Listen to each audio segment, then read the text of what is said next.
السلام علیکم ورحمۃ اللہ وبرکاتہ۔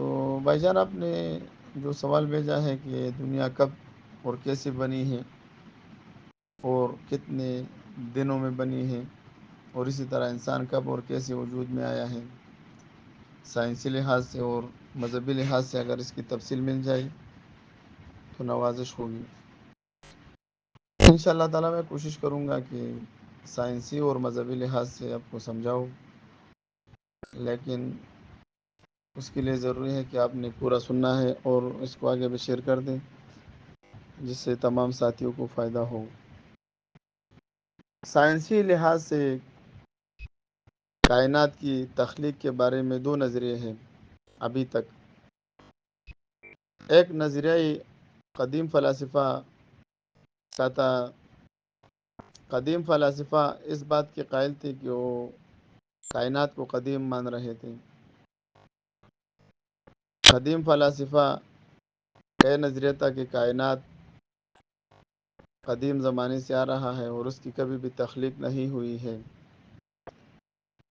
ان کو ہمارے متکلمین حضرات نے بہت سے جوابات دیے کہ مادہ حادث ہے، مادہ کی صفات حادث ہے، اور حادث اور قدیم جمع ہو نہیں سکتی۔ اسی طرح مادہ الیکٹران، پروٹان، نیوٹران کی محتاج ہے، قدیم کسی کی محتاج نہیں ہے۔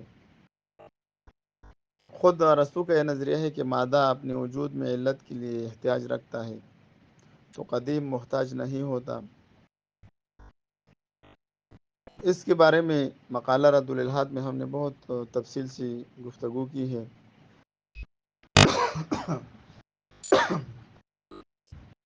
وہاں پر پھر ساتھی رجوع کر دیں۔ یہ تو قدیم فلاسفہ کا نظریہ تھا کہ مادہ کائنات قدیم ہے اور مادہ بھی قدیم مانتے ہیں۔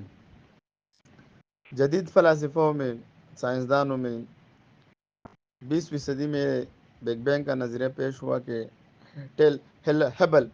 ہیبل ٹیلیسکوپ کے ذریعے جب ایڈر ہیبل اور جو دوسرے سائنسدان تھے، اس نے نظریہ پیش کیا کہ کائنات کا آغاز ہوا ہے، یعنی کائنات پہلے نہیں تھا، بعد میں بن گیا، جسے ہم بگ بینگ کہتے ہیں، یا عربی میں اس کو انفجار عظیم کہتے ہیں۔ الحمدللہ، جس طرح متکلمین حضرات نے قدیم فلاسفوں پر اعتراضات کیے ہیں، اسی طرح ہم بگ بینگ کی نظریے پر بہت زیادہ اعتراضات الحمدللہ میں جمع کر رہا ہوں۔ تقریباً 50 کے قریب میں نے بگ بینگ پر خود اعتراضات لکھے ہیں۔ ہم ملحدین سے سوال کرتے ہیں، جب مادہ بن گیا، اس میں حیات موجود تھی یا نہیں؟ اگر ملحدین کہے کہ اس میں حیات موجود ہے تو پھر بھی ہم اس پر اعتراض کرتے ہیں، اور اگر ملحدین کہے کہ اس میں حیات نہیں تھی، پھر بھی ہم اس پر اعتراض کرتے ہیں۔ مثال کے طور پر میں آپ کو سمجھا دیتا ہوں کہ اگر ملحدین کہے کہ مادے میں حیات موجود تھی تو پھر ہم ملحدین پر سوال کرتے ہیں کہ آپ لوگوں کا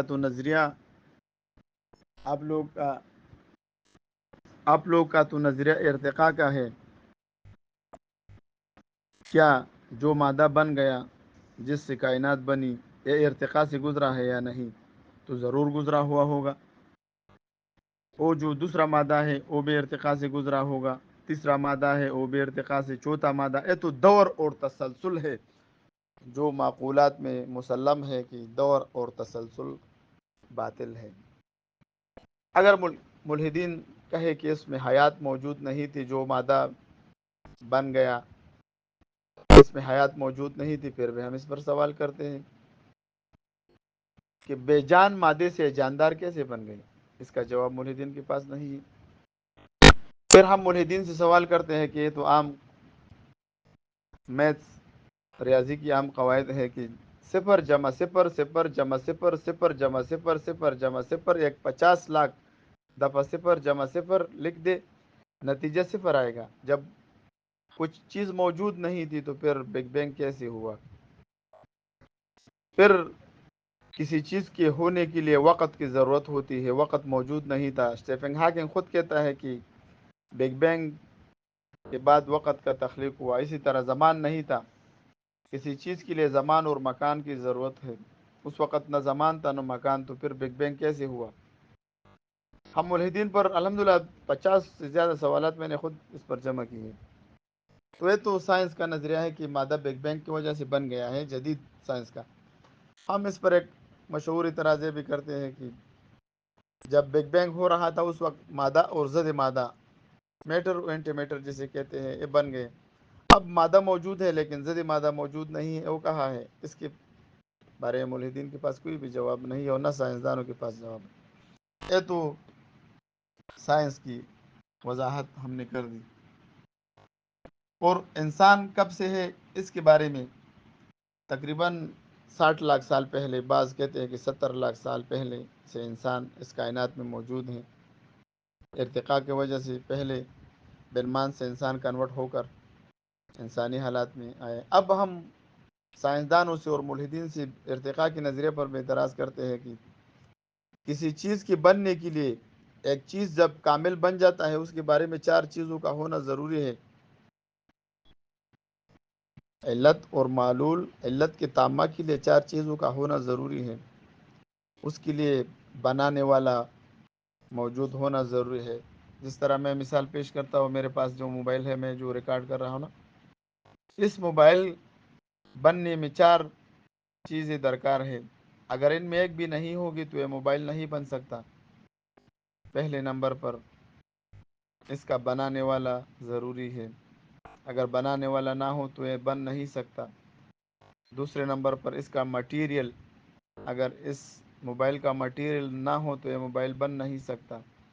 تیسرے نمبر پر اس کا شکل اور صورت، اگر بنانے والے کے ذہن میں نہ ہو تو یہ کبھی بھی بن نہیں سکتا۔ اور چوتھے نمبر پر اس کا مقصد، اگر اس کا مقصد نہ ہوتا تو یہ کبھی بھی میرے پاس نہ ہوتا۔ اسی طرح دنیا میں ہم جتنی بھی چیزیں دیکھتے ہیں نا، اس کا مقصد موجود ہے۔ اب آتے ہیں کہ برمان سے انسان کنورٹ ہوا، انسانی شکل میں آیا، ان کے لیے 4 چیزیں کون سے ہیں؟ ملحدین کے پاس اور سائنسدانوں کے پاس اس کا کوئی بھی جواب نہیں ہے۔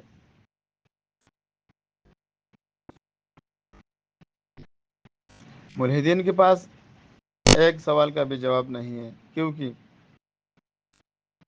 پہلا انسان تقریباً 1 ہفتہ پہلے ملحدین کے ساتھ میں گروپ میں چلا گیا مناظرے کے لیے۔ میں نے وہاں پر اس سے کہا کہ پہلا انسان سائنسی مقدمات کے خلاف بن گیا ہے۔ اس نے کہا کیسے؟ میں نے کہا سائنس کا نظریہ ہے کہ انسان بننے کے لیے مادہ نطفہ کی ضرورت ہوتی ہے، مرد اور عورت کی ملاپ سے انسان بنتا ہے، لیکن ارتقاء کی وجہ سے پہلے انسان بغیر ملاپ کے بنا ہے۔ یہ کیوں بنا ہے؟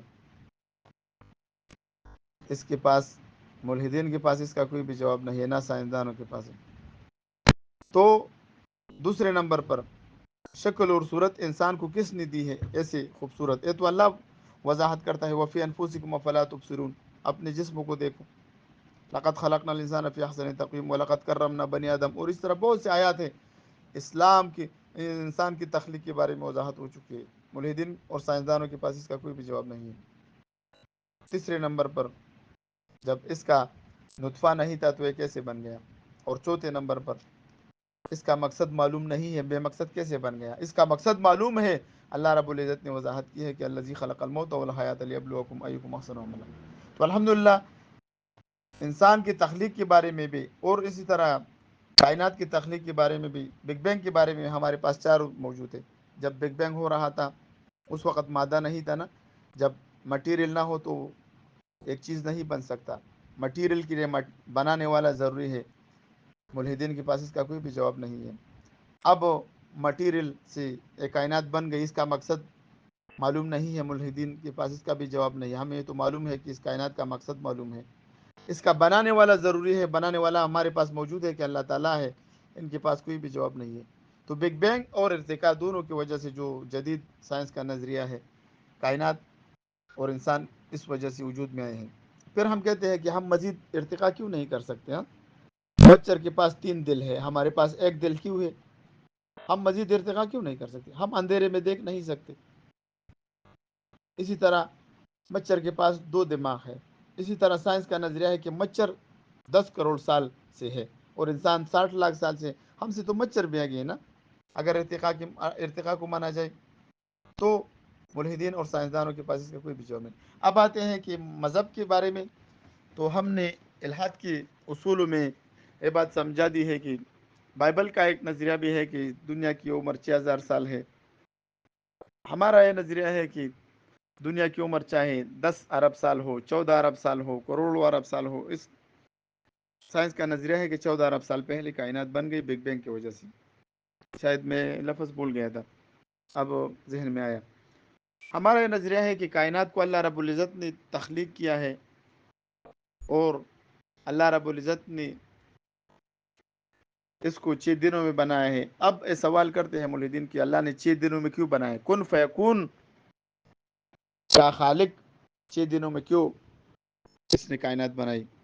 اس کو مفسرین نے بہت تفصیل سے بیان کی ہے کہ امام راضی رحمۃ اللہ علیہ تفسیر کبیر میں فرماتا ہے اللہ تعالیٰ ہم کو سمجھا دینا چاہتا ہے کہ آپ لوگوں نے تسلی کے ساتھ کام کرنا ہے، اور یہ 6 دنوں میں تخلیق کا مقصد یہی ہے کہ اس کا بنانے والا ہے. ایسا نہیں ہے کہ بس خود بخود مادہ بن گیا، پہلے نہیں تھا اور بس بن گیا. اللہ رب العزت نے ایک ترتیب سے اس کو بنایا ہے. پھر یہ ہمارے سمجھانے کے لیے ہے، ہمارے سمجھانے کے لیے ہے، کیونکہ ایک وقت تھا کہ 6 دن بھی نہیں تھا جب کائنات بن رہا تھا نا، تو دن اور رات نہیں تھے. قرآن کریم سادہ مثال بیان کرتا ہے، جس طرح سکندر ذوالقرنین کے بارے میں آتا ہے سورۃ کہف آیت نمبر 86 میں کہ جب وہ سمندر کے کنارے کھڑا ہوا، اس کو ایسا لگا کہ سورج پانی میں غروب ہو رہا ہے، حالانکہ سورج غروب نہیں ہوتا. ملحدین اس پر بھی اعتراض کرتے ہیں. ہم نے کہا کہ یار یہ تو بصر کا، یہ تو آنکھ کا مشاہدہ ہے. آپ بھی کبھی سمندر کے کنارے کھڑے ہو جاؤ نا، آپ کو بھی لگے گا کہ یار یہ سمندر میں غروب ہو رہا ہے. یا اگر آپ آسمان کو دیکھو جب سورج غروب ہو رہا ہے نا، آپ کو خود معلوم ہوگا کہ یار یہ افق میں غروب ہو رہا ہے، حالانکہ وہ غروب نہیں ہوتا. تو اسلام نے سادہ مثالوں سے سمجھا دی ہے کہ اللہ رب العزت نے کہا کہ کائنات کو میں نے تخلیق کیا ہے 6 دنوں میں، اور انسان کو پیدا کیا ہے اپنی عبادت کے لیے. الذی خلق الموت والحیات لیبلوکم ایکم احسن عملا. اللہ رب العزت نے موت اور زندگی پیدا کی ہے اس لیے کہ اللہ رب العزت دیکھنا چاہتا ہے کہ کون اچھا عمل کرتا ہے، کون اللہ کے احکامات پر عمل کرتے ہیں اور کون اللہ سے انکار کرتے ہیں. تو تھوڑی سی مختصر وضاحت ہم نے کر دی.